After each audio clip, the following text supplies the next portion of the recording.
This is Global Morning.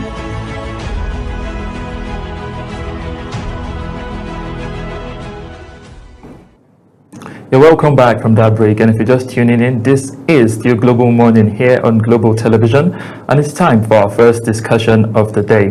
So yesterday was the International Day for Volunteers as it concerns economic and social development. It is a day recognized by the United Nations, and it honors people who give their time, their skills, and their energy to uplift others and strengthen communities. It's a day that reminds us that development is not driven by only institutions. It is also driven by ordinary citizens who choose to serve, from supporting displaced families to running community classes to mobilizing relief online. Volunteerism has become one of the most powerful drivers of progress in our society. And this morning, we'll be exploring how kindness expressed through volunteerism creates real economic and social value, especially here in Nigeria. And joining me for this conversation is a social entrepreneur, an ecosystem builder who works at the intersection of education, technology, and youth development in Nigeria. He leads initiatives that help young people build their relevant skills for today's job market and support programs that drive innovation and community development. He is the country director of Social Good Fund Nigeria and the founder of ServeLead Group of Companies. He is Mr. Oyewole Jeledu. Thank you so much for joining us, sir. Thank you so much. It's a pleasure to have you on the program. The pleasure is mine. Thank you. So let's dive straight into the conversation. When we talk about economic of kindness, what does that really mean to you? I'm just thinking about it from the start of, even how our nation began and how we came to be. For me, when I think about the economics of kindness, it speaks about, what the economic benefits of being kind to the society. So take, for instance, you build a school, that child gets an education, and that child can work, and that child can contribute to the society. So both on the short term and on the long term, there is that impact from being kind. So it's like a circle of life, right? You are kind to somebody else, that person gets an education or gets on their feet or learns a trade, and that person starts to contribute to the society. So when we think about the economics of kindness, we think about all the good work volunteers, people that support volunteers, people that give, companies that have triple bottom lines that are based on volunteerism, which includes giving 1%, there's 111, so giving 1% of your tech to doing good, your tech or your product to doing good, either donating 1%, then 1% of your profit to doing good, and 1% of the time of all your staff donated to doing community good. Now think about it on a large scale with millions of people doing that. That only has the capacity to impact economies, but also impact our nation as a whole. So what you're saying is, in essence, is that it has more than just goodwill, it has a measurable social and economic impact. 100%. Correct. So moving on to the next line of question, and that is the value of volunteerism. And we've seen more people, young people more so, NGOs and community groups stepping up into volunteering roles. From your perspective, why is volunteerism such an essential force in our society today? I'm glad that we are speaking about volunteerism versus just volunteering, right? Volunteering is just a state, that act, that moment, that thing that you do once in a while. But volunteerism is what you have developed over time and what you constantly do. You can volunteer formally, informally, right? Formally through organizations like our organization, but informally through some of the initiatives like Walk for Cancer and some other things. I think it's most important now because most of the cultural fabrics or moral fabrics in our society is built around religion, social values and all that. Through volunteering, remember what's most important, which is people. Taking care of people, making sure that the community is well, and making sure that the community moves from a state of underdevelopment to a state of development. Now, the truth is, I wish the government could pay for everybody's work in the country, but the truth is that's not true, right? I wish everybody had an education, but that's not true. I wish all the old people had a place to go to when they are old, like an old shelter, but that's not true. I wish we had all the aid I wish we had all the aid coming into the country, but that's not true. So I think it's really important to motivate a lot of young people and get them, to volunteer at this point, because it's a major bridge in the development space. It's a major bridge in the humanitarian space, and it's a major bridge to even finding you as a person. I started as a volunteer, right? I started my whole work as a volunteer. There was no pay. There was no way that I would have seen what my life would turn out to be. I only volunteered, solve problems, and after that I transitioned to a social entrepreneur to make sure that it's sustainable and we can give 10 to 15% of our profit, which is still that 111 I was speaking about, to communities. That's a big one. You started as a volunteer and now you're running companies. So the question now is, for ordinary citizens, what changes when they contribute their time and skills in volunteering? So it's internally and externally. Internally, you start to realize that there's a world bigger than you. You start to realize that there's more good in this world. And externally, people start to understand that, okay, people can give and support and go out their way to make sure that other Nigerians and other people are doing well. So internally, you become more self-aware. Right, and that's what happens when you volunteer. You might not even really know you can do certain things, but whilst you are volunteering, you start to discover, quote unquote, your purpose, your goals, your dreams, your aspiration, and maybe even a little bit of what you don't want to do. True. Because people make volunteering look like it's super good. There are people that are volunteering in war-torn areas. Let's remember. True. And let's honor them. Right, it's not easy to do, but it's most likely necessary, and it's not necessarily for everybody. So internally and externally, there are changes that will happen. Thank you so much for that insightful dimension. I would like for us to talk about it in a practical sense. That's from the field now. You've led many volunteering projects across board in Nigeria and even outside the country. I'd like for you to share a particular initiative that you thought made a difference in any particular community. Okay, so it's in a community in Kaduna. That community lacked a school, and when initially we started to think about the community, it was a Herculean task. Not just did they lack a school, but they also lacked access to water and access to power. So when we started to think about that school, initially we had a budget of about $300,000 that we wanted to build this school. We had to start reaching out to different organizations, mobilizing and all that. But the day we launched the solar-powered school that provides over 270 kids scholarship, for I think we're in our 4th or 5th year, and also the water tank for the whole village, the whole community came out to celebrate. Wow. That was active and passionate, and real results that people can see. And right now, through our work with Serve Lead Humanitarian Initiative, you can really check out that school, and it has been running for years. Think about all those kids that wouldn't have had access to education. Think about all those girls that travel miles to go and fetch water and many times are abused. Yes. Think about all those parents that didn't have anywhere to send their kids, and maybe their kids will slip into social vices. This is the power of volunteering, by getting communal action together to solve a particular problem. Well, that's a powerful example, and I think it really shows the power and what we can achieve with volunteerism. Now let's delve into the aspect of social innovation through volunteerism. We see a lot of impactful ideas and projects such as Wikipedia, the TED Talk, your own company, like you said. They all began as small volunteer efforts. Now, would you say in volunteer spaces, do they act as incubators for social innovation and change? I wouldn't call them formal incubators, because they are real accelerators and incubators. I still tell the normal volunteer in Nigeria that when you want to transition to becoming a social entrepreneur, you go back to learning. You don't go back to guessing, because eventually you are using scarce resources that have alternate uses, right? So you are going back to learning. So take, for instance, at a certain point I wanted to transition. I went back to learning. I was selected as a Mandela Washington Fellow for 6 weeks in the US.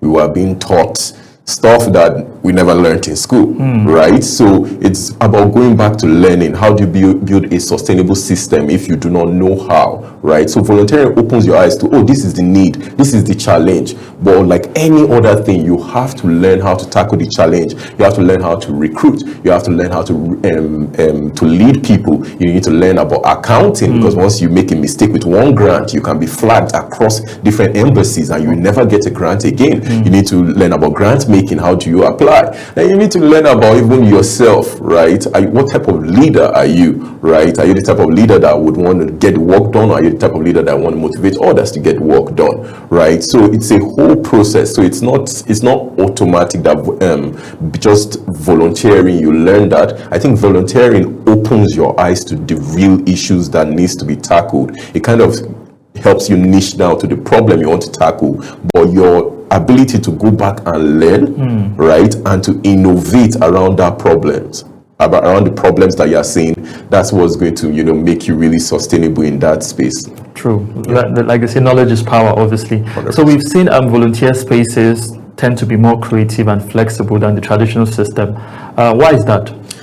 So just because, honestly, like any other thing that is not regulated, a lot of people just get into that space and guess their way through, right? But in reality, right, if learning was always placed as priority, we would always be able to find out already systems and structures or things that have been done across the world that they can replicate, like the UN volunteers and all that. So I would just say that, there's still like a lot of space for regulation even in the non-profit space, right, when it comes to the country. So that's what you are seeing there, and hopefully at some point there's some sort of regulation or some sort of structure, and which a lot of people are working on. But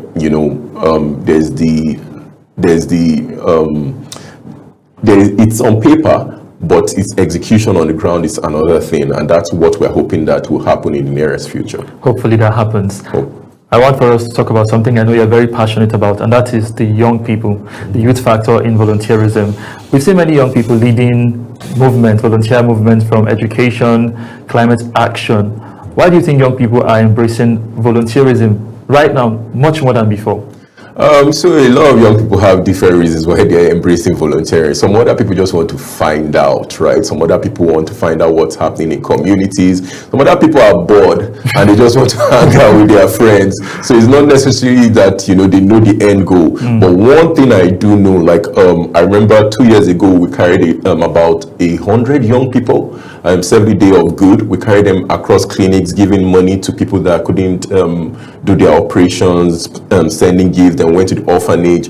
One thing I do know is that after everybody went through the hospital and we saw what people were going through, and we saw people holding on to their lives just by a breath, and without money, I think there was like a realization that there is more to life, right? There's more to life to what we do here. We have to value our time. We need to value our people, and we need to value the bonds that keeps us together as a society. So that's like that type of awakening that happens with young people. But beyond that, I also think it also teaches people respect, and which our community were big on, right? To respect other people, to understand other people's plight, and to be also patient. And when you take it across board, even when they become policymakers in the future, or they get into spaces, they are treating other people with more respect and with more awareness of the pain of that person. That's very important. Empathy, something that we all need to have. Still talking about young people, they volunteer, but many of us now, we just want to get rich quick. We just want to be at the top of the ladder. We don't want to go through that stress. So can we, from volunteering, get the right skill sets and the right network that, even if it's not giving us money now, in the long run, we'll be financially independent as young people?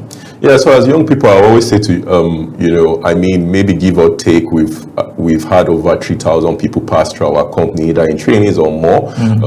Then in the communities that we have impacted, I know that over these 7 years, we have exited over 21,000 people have been impacted directly by our programs and trainings. I would always say to the young person, go for strategy, right? The challenge with strategy is that strategy takes time, right? True. So if, for instance, you are volunteering in an organization that you know that you want to land a job there, then you need to know what that organization is doing, study, read, and everything. But also, when they are having their events, you need to show up from a knowledgeable standpoint. And also, you need to also understand what networking is and partnerships. Now, networking for many people in Nigeria is the one road, right? But in in the real world, across the world, it's a two-dimensional thing, partnerships and networking. Oh, I'm giving you and you are taking from me. So if you are going to a volunteering organization or maybe event, and there are certain people that are highly placed that you know can help you get a job, I would suggest that you are looking for beneficial ways that you can contribute to that organization and you can contribute to that person, rather than just show up to that person and say, oh, I want to be rich and please give me a job, right? Now, if you are starting your own company, you will be patient. It's not overnight. Anything that is built, a lot of people around the world will say, oh, when you want to test a company's viability or strength, test it after 7 years. So how many young people have the patience to wait 7 years? To wait 7 years, right? In an economy like Nigeria, right? So the point I'm trying to drive at is you play for the long run, you play for the long haul. I've seen organizations that started with maybe $2,000, $1,000, and now they are doing close to $600,000. It's massive, right? And that's within 5 years. True. Right? But yet again, their vision, their statement of problems, everything is super clear, and with or without anybody sending them grants and funding, they were going to tackle and solve that problem. Now, the methods that they carried out, maybe at the beginning was crude, right? Just fundraising every now and then, but eventually when the international organizations and when other philanthropic youths and people in Nigeria see it, they start to give towards this organization, and that's where it starts to transition to sustainability. Yes, so actually let me stop. Yes, you've said a lot, and I would like for us to itemize it. For a young person watching out there, what are those advices or tips, quick ones, that you give them in this regard? In which regard exactly? When they want to start volunteerism with the aim of being financially independent in the long run. Okay, one, build a strategy. Figure out your strategy. That's very important. If you are playing the strategy of getting a job, is different from if you are playing the strategy of starting your own organization. If it's the strategy of getting a job, then please know the people that can move that for you, and make sure that you are useful to that person, not just you receiving. If it's starting a company, then strategically plan for a company and learn what you need to learn. Then 2, show up. You constantly have to show up. There are days when I'm exhausted to the core. Yesterday I slept 3 a.m. right, and I was closing a deal to train. I call it a deal now maybe because I'm a social entrepreneur, but I was closing a certain deal to make sure that over 100 youths get for free in Nigeria AI training and data training for free, right? All that, and that was done yesterday. So you have to constantly show up. There aren't excuses. When US is waking up, we are going to bed. True. And I still have to be on those calls, right? Then the third one is to document. You have to document your work, whether it's by social media or on the news or anything in the newspaper. Document your work. You'll be stunned how many things people Google about Nigeria and find organizations. True. Right? So document your work. Then the fourth thing I'll say is to always, take care of yourself. There's a toll on people when they start volunteering. They always want to do good. They always want to give out. When I first started, even up to now, it's still that way. But now I have 2 phones. One phone is for send me quick 2K. The other phone is for family and all that. So just know how to figure out to take care of yourself and strike a balance. I think that is really important. I think that's very encouraging for our young viewers out there, and I'd like for us to look at something that's very sensitive and important, and that is the insecurity in Nigeria. And let's relate it to the volunteerism, support for IDPs and whatnot. Now, volunteerism has also played a very crucial role in responding to insecurity. We've seen volunteers support internally displaced persons with food, healthcare, education, and even emotional support. From your experience, how has volunteerism helped families and communities affected by insecurity, especially the IDPs? Okay, so like 3 years ago, we took a group of people to go to the IDP camp. I still posted the video some days ago, so you just asking me reminded me, because those kids were, I keep saying it, the kids are a gift from God, from my own view. I don't care if they are Christians or Muslims, they're a gift from God, and I had to read books to them, right? I had to sit down and spend time with them, and how their whole life have been impacted by this crisis, we will never fully grasp, right? Even after maybe they live there and they become great in life, they still have that trauma, right? I went through 2 riots in Kaduna, right? So every time I see people shouting, normally, anywhere I see people shouting, Do you understand? Jump into my car. Do you understand? I'm like, I don't want to find out, right? So, but I've seen it in real practical case when we go to those IDP camps. There are two things. There's the short-term relief, and there's the long-term relief. The short-term relief are from volunteers, people that go there to go and drop bags of rice, help, seat, and all that. The long-term relief must come from policy, and that's government. Right? They need to set up the infrastructure. We can't pretend to be long-term relief, right? But every now and then, you know, I've seen people that go through the long-term relief, but not long-term relief over thousands of people. It's more of picking one person and making sure that person goes through an education, lands a job, and breaks that cycle. But there are tens of thousands of people across IDP camps that need help. There's as much as we, our organizations and individuals around Nigeria can do, and there is more that, you know, the government needs to do in terms of just providing that type of relief. We are the support system. Yes. They are really the policy makers that must make policies that help those types of IDP camps. We're still talking about this particular situation. You talked about support system, and we've seen that the government have said they can't do it alone, and we usually have funding from overseas. But we as aid cutting aid in Nigeria, how would that change the landscape? And what can the government do to fill that gap that has been left? Innovation, we can't overbeat it, right? When you have 10,000 naira, you spend, you know, maybe like 8,000 naira, save 2,000 naira. When you have 5,000 naira, you spend maybe 4,000 naira and save 1,000 naira, right? When there's scarce resources, right, you start to figure out how to work with those scarce resources. There's scarce resources doesn't mean there are no resources. True. Right, so the government needs to sit down, you know, as a whole, different bodies, different parastatals, the other organizations that are volunteering, the other non-profits that provide those types of volunteers, they need to sit down together in a table and figure out the solution to this. Many times it might be around technological innovation. So take for instance, one of our organizations, the Celebrate Humanitarian Initiative, the non-profit, we just figured out that, internet access to many of these communities and even these IDPs is not possible. True. So what we are on the project that we are working on right now records all the educational curriculum into a flash drive. That flash drive can either be connected to a computer or a phone. So you don't need access to internet. So you don't need access to internet. So the child can just pick his father's Android phone and continue learning. Right? So it's about innovation. When there is lack, there is opportunity. And when there's opportunity seized, there is innovation that will be birthed. So it's not rocket science, these things. It's just many times we have to sit down and accept. USAID was great whilst it existed, but who knows what other cuts are coming. True. So we have to be realistic with ourselves. This is our country. We love our country and we love the continent, and we have to fix with what we have, the resources that we have, and we can't give excuses to people. They were elected. That's their job. And if they started through volunteering and got there, then I'm sure they would, definitely know what sacrifices they need to make to have those technology or those innovations deployed in those communities. True. Like they say, nobody's coming to save you. You have got to save yourself. You have to. So let's talk about response. We've been talking about that now. We're still going to stick there for now. We've seen youth groups organizing food drives, NGOs setting up temporary schools to people affected, and medical teams also volunteering their time and services.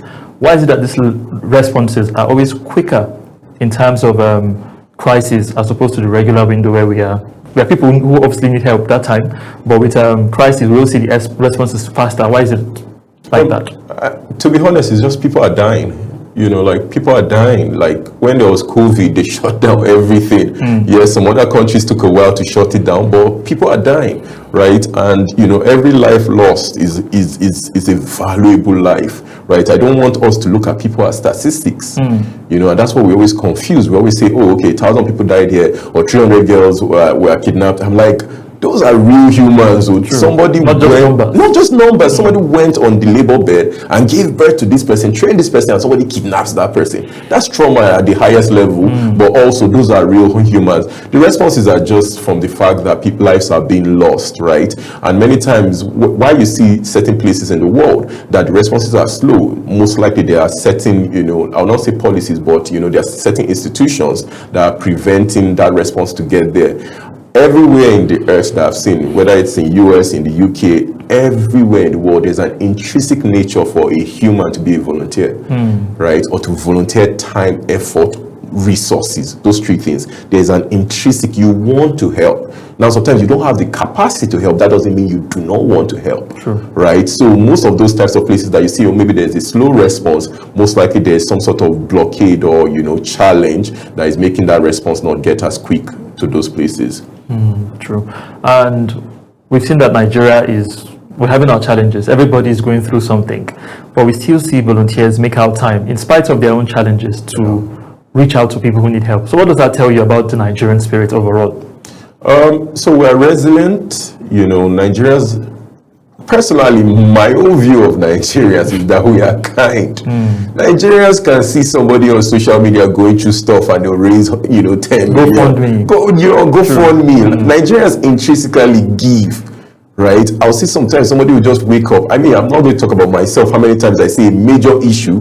The person is never asking me for money, but I know that I need to go and support that, right? So Nigerians are intrinsically kind, but yet again, it's only sustainable when there are structures, right? So take, for instance, you can say that, you've trained a child, but if that child cannot get into a community where they can play at par with the other people that are quote unquote comfortable, then that child doesn't get, Current affairs and topic.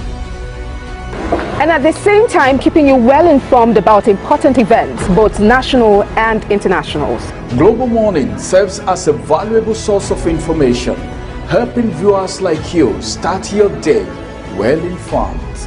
Stay connected from Monday through Sunday to a wide range of latest news making rounds on Global Morning. We're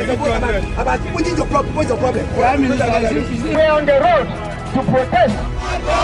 And the president meets all of our demands.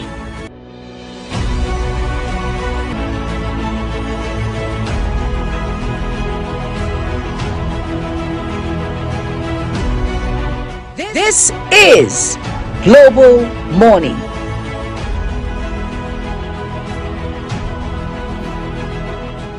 Yeah, welcome back from that break. Apologies for that break in transmission. It was due to technical issues. And if you're just tuning in, this is still Global Morning, and it's the discussion segment where we've been x-raying the topic, which says the economics of kindness, how volunteerism drives community and social development. And I have with me Oyewole, who is the man of the moment, and we've been having an interesting conversation. So going back to the conversations, let's look ahead. We've been talking so much about volunteerism, but let's look at what's to come. How can we build a more structured volunteer system and to give better response and efficiency? And like we said earlier, some of them start, but they do not see to the logical conclusion. How can we forestall that and make it even much better?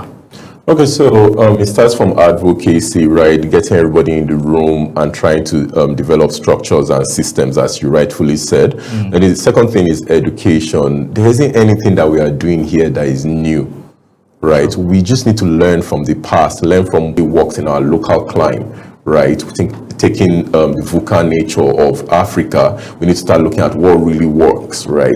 A lot of times people just want to volunteer because it looks good and they can put it on their LinkedIn or on their certificates, but really, are you really changing a real problem, right? Now, whilst I say, it looks good for their LinkedIn, yes, for those that want it for their LinkedIn, that's still fine, still volunteer for that, right? There are intrinsic and external reasons why people volunteer. So for me, I would say it starts from advocacy, then to education, then the implementation phase is really important. How do we implement these things, these structures and these systems that we have created? Is it through using media as a help, or is it using other organizations that bring other organizations together like the UNV and all that? But we need to figure out that implementation strategy that works for a majority of people that want to play in this field. Interesting. Yeah. Now, the world has gone global, and someone said it was a global village. Now they're saying it's a global room, and volunteerism is not being left behind. We've seen digital platforms making volunteerism much more dynamic. And how important is digital volunteerism today? Yes, it's so important. I think one way or the other, Nigeria is big on digital volunteering. You see half of Nigerians are on social media, or even 3/4, right? Speaking about one or two ills. Now we have even influencers that, you know, are very popular that tackle some of the societal ill. I'll not call anybody's name because I do not want to be dragged anywhere. But we do know that Nigerians are big on volunteering. It's important because you can reach places that you yourself cannot reach. It's important because your message that you are just giving in Abuja here can reach a village somewhere in Nasarawa or somewhere else, right? It's important because with what happens with technology is technology helps things to scale. Things that work scale, whether positive or negative, is scaled by technology. So if there's a rumor somewhere, right, technology can blow that rumor up. And with the advent of AI, it's even more necessary to set up systems like we said in the previous question, because now people don't really know what's real and what's fake. True. You will be stunned that negative news flies faster than positive news. Right? Somebody says something about somebody or an organization, that goes really viral. When they retract it, maybe after the law court case and everything, nobody cares about it. Nobody cares about it. It's not news that's going to sell. But we have seen the power to do good. So take, for instance, Seven Humanitarian organized a BWB training that's getting teachers from around the world to teach and to empower them with the skills. But all that was done on Zoom calls, right? So technology is super important because you can scale impact at a macro level, not micro, at a macro level when you use technology, but you must also understand the positives and the negatives of technology. So take, for instance, you do a training online. Somebody can literally just pick that training and start to resell that training. And you give it out for volunteering, but another individual in Nigeria sees the opportunity to cash out, and you know, so all those types of things are the pros and cons. But technology as a whole is a tool, is a weapon for volunteers to scale their work. You know, volunteerism is community based. So with online volunteerism, is it that it creates a new kind of community on the online space? Yes, it does, but you know, like to a large extent, there has been research and conversations around the types of relationships that are built online. A lot of times people say, "Oh, this is my online friend," but in real sense, you don't really know so much. Somebody can be frowning behind his phone and sending you an emoji like, "Oh, well done, this is amazing, keep the fight," and everything. Or somebody might be, so there's a lot of things when it comes to online that we are still trying to figure out. There's a conversation around, is this really true to volunteer? And really, online is really good for advocacy, raising lights on some issues, but certain issues, you need to go in person to go and tackle those issues, like cleaning up swamps or cleaning up dirts on the society. You can't stay online and just say, let's clean. Yes, that's great, but yet controversial, but we still talk about it as it concerns volunteerism, and that is volunteerism, exploitations, and boundaries. We've seen another side of volunteerism that doesn't get talked about enough, in my opinion, and that's the issue of exploitation. Sometimes people genuinely want to cause, but they end up in situations where organizations take advantage of their time, skills, and emotional input without... when you say you're volunteering, that means you're doing work without pay. That's the standard definition of volunteering. True. So you might want to ask yourself, do I want to intern? I want to volunteer. There are wealthy people that volunteer, right? True. So you see somebody like Itoni Elumelu will do certain things sometimes, right? So we'll call that volunteering. So if you are a volunteer, now sometimes many organizations are meant to provide, the cost of them doing good. But in real sense, the idea of volunteering stems from the fact that you are doing good without getting paid. Now you can transition to the point of maybe internship with that organization. Now when you are working or when they've seen the value and you're working and demand what you need at that point. But when you hold those two in two balances, right, volunteering really is rewarded internally, right, and in the society. But when it transitions to the point where you're being paid, we don't really term that as volunteering any longer, right? So most organizations can give stipends for that. And so I always say this, right? It all starts from the point where you reach out to that organization. Clearly define what you want.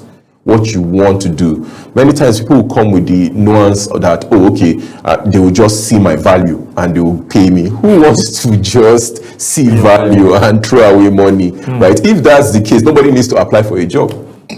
Because many people's inroad to the organizations that they are working with stems from volunteering first. Then after that, it transitions to maybe some sort of stipends and internship. Then after that, so there's the part of regulating that, but it comes from, you know, especially the volunteer and the organization being honest and frank. What exactly are you doing in this organization? I think clarity kind of just would dissuade people from exploiting people, but it also let you know that once this person is exploiting me, I can just walk away and leave, because really there isn't any contract apart from maybe a social one when I'm volunteering. Now let's talk about community resilience. We've seen volunteerism strengthen our communities and its ability to cope with challenges. From your viewpoint, how does volunteerism help build strong and resilient communities in the face of challenges like in Nigeria right now? Yeah, so I think it just shows that strength in the people, right? Because it's eventually, we must remember all these things that we're doing is still about people, whether it's businesses, whether it's volunteering, it's still about people. True. Sometimes people forget that and think, oh, it's just about profit. No, profit is good, but profit is built around the work that people do, right? Resources are good, but it's still built around people, right? So, you know, when there's volunteering, it just helps to bind the community. Right, so see how every time one news of maybe something that happens in Nigeria just brings Nigerians together and they are talking about it. Yes, they might have different views, but you know, in Nigeria we have a lot of people that have different views about different things, which is fine. But eventually it brings everybody to one place to speak about an issue that needs tackling. So I feel very strongly that volunteering is that place that kind of awakens you, right, to the challenges that are happening, but awakens others and gets them to take action. Now, if there isn't action taken, it is just an awakening, but there isn't really the full circle of volunteering happening. Right, so you can't, I don't personally feel you can just volunteer to be awakened or enlightened. Yes, you can be enlightened, but if you do not take action to change that problem in the community or in the society, the full circle has not been complete. So what volunteering helps to do is bring people together to take action, and you know, that helps make more communities more resilient, and also knits the bond, right, between communities. True. So still talking about community, and let's look at it from safety. Is there any nexus between volunteerism and a healthy, safer community or neighborhood? I also think it's just the community. I saw on social media that some people went to go and clean a community, and there's these people down south, they call them Omonile or something like that, were saying they had to pay to come and clean their community. Their community was not clean, but the people coming to clean would pay them to come and clean your community. That's an irony. Exactly, right? So when you look at those types of things, right, it all depends on the community and the society. The idea behind volunteering, sustainable volunteering, is not that the volunteers have to come every now and then, right, to take care. It's, build a system, get the youths, get the community participating. And remember those days back then when we were young, and every Saturday we had to clean your compound or clean your community. It was mandatory. It was mandatory, right? So those types of structures need, and that's what really impacts the cleanliness, the safety, the health of those types of communities. So there needs to be a structure. The volunteers can come once in a while, but without a structure, everything will still trickle down. You know, human beings, we are considered Oliver Twist. We just want more. So what more can be done to grow volunteer culture? What can institutions, NGOs, the government, what more can they do to support the volunteer culture in Nigeria? To be honest, I'm going to say something that might look really funny, but just get out of their way. Right? Just get out of their way, because sometimes, people don't know most times that technology needs to thrive before it's regulated. Right? So, for instance, it's just now we're talking about regulating AI. There's been conversations, but now we're talking about regulating AI.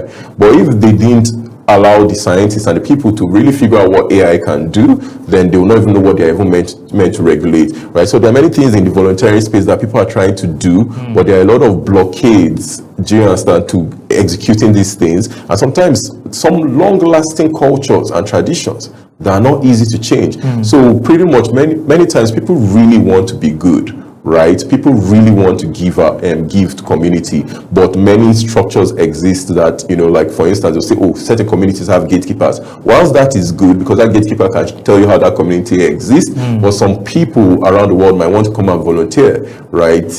Like the Peace Corps. Right. True. And yes, they will learn the culture, but it takes a while, right? Some people have to learn a certain language. So just make it easier for people to do good and make it, rewarding. And when I'm saying rewarding, not giving them money, just make sure that these people know that, their effort is being appreciated. True. Exactly. Yeah. Well, we're approaching the end of this conversation, but before we go, I would like for you to give an advice. Someone who's willing to start volunteering today, or they do not know where to begin or how to start. What's that one simple, meaningful act that they can start with today? Call your family, call a loved one, call your father, call your mother, and say something great to them, right? Start from your family. They will know if you're a real volunteer from your family, right? People like to do complex things, right? People like to do complex things. Sometimes sweep your compound, arrange your room, go and arrange your room. It's not that complex. So get to work earlier, right, and put things in place, right? Just start from the basic things. If you sit in a community and you're working and you have some money, look for a child, even if it's a public school that child is, pay for the fees of that child, right? So start from the basic things. I started from the basic things, right? I started from research. I started from, I worked with the federal government at some point, would go to communities to impact communities. Start from the basic things. Don't wait for the big things. So just look for something that you're interested in. Then, of course, look for role models. It's really important what you are seeing, what you place in front of your eyes, right? So look for role models, people that align with your values, right? Not just people that are fanciful, but people that align with your values. If you are the person that values people, look for people that value people. If you are the type of person that values hard work, look for people that value hard work, not people that are just saying, oh, let's do this so that we can go and get one grant, and after that we'll cash out, right? So be big on the values and the value system that is around you. And the third thing I would say is, be honest, like be real, right? Know that when you are called to volunteer, you are called to one of the highest service of humanity. You are called to, something that many of us call a religion that's doing good, right? We cannot wake up a day without doing good. It's not in our system. True. So understand what type of clan you belong to and be honest with yourself. Every single time you have to do good, don't do it because the next person is looking at you. Do it because Nigeria demands it, Africa demands it, and the world demands that good is spread across the world. And hopefully, through your action and all our actions, we'll see development happen eventually in Nigeria and the world at large. True. Thank you very much, Mr. Jaledo, and thank you for sharing those insights with us this morning. And for me, what I've learned from this conversation is that volunteerism remains one of the strongest tools we can use to strengthen our communities, supporting the vulnerable people, and also building resilience, especially in times like this in Nigeria. And to everyone watching out there, remember, you do not need a title or a budget to make a difference. This year's theme, Every Contribution Matters, reminds us that everyone has something meaningful to offer. One small act of kindness or service can change someone's life and their entire story. Thank you so much for being part of this discussion. We now go for a quick break, and when we return, the conversation continues. Don't go anywhere.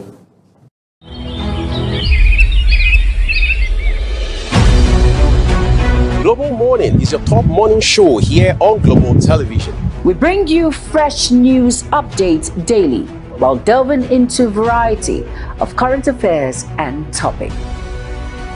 And at the same time, keeping you well informed about important events, both national and international. Global Morning serves as a valuable source of information, helping viewers like you start your day well informed.